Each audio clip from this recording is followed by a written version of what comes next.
ایک آدمی اپنی زندگی میں اچھائی کرنے والا تھا۔ اس نے اپنے گھر کے تہخانے میں ایک شیطان کو زنجیروں میں قید کر رکھا تھا۔ وہ شیطان اسے برائی کرنے پر اکساتا تھا۔ آدمی سب کی مدد کرتا، جس سے شیطان زنجیروں میں درد سے کلتا اور اس کی آنکھوں کا رنگ لال ہو جاتا۔ مگر آدمی غریبوں کی مدد کرتا، جس سے شیطان ہر وقت تکلیف میں رہتا تھا۔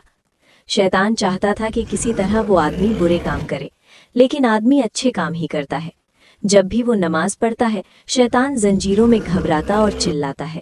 جیسے جیسے آدمی اپنے اللہ کے آگے سجدہ کرتا اور دعا مانگتا، شیطان کو تکلیف محسوس ہوتی اور وہ اور کمزور ہوتا۔ شیطان ایسے ہی بے بس چلاتا رہتا۔ ایک دن آدمی کا ایک پرانا دوست اس کے گھر آیا۔ شیطان کو جیسے ہی برے آدمی کی خوشبو محسوس ہوئی، وہ خوش ہو گیا۔ اس برے دوست نے آدمی کو اپنی دولت کے لمبے لمبے قصے بتانے شروع کیے۔ تہخانے میں محسوس کیا اور خوشی سے اپنی زنجیروں میں آرام سے لیٹے ہوئے مسکرایا۔ مگر آدمی نے زیادہ دھیان نہ دیا اور اپنے کاموں میں مصروف رہا۔ وہاں شیطان انتظار میں تھا۔ کچھ دنوں بعد وہ برا دوست پھر آیا۔ اب شیطان کو امید تھی کہ اب اچھا آدمی اس کے راستے پر ضرور آ جائے گا۔ برے دوست نے آدمی کو ورغلایا، اسے پیسوں کا لالچ دیا۔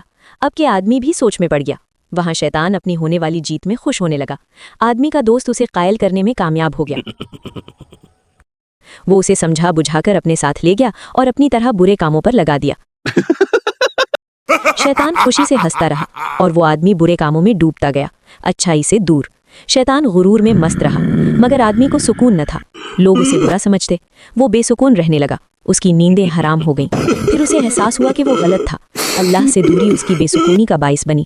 اس نے اللہ سے معافی مانگی۔ شیطان پھر سے تڑپنے لگا۔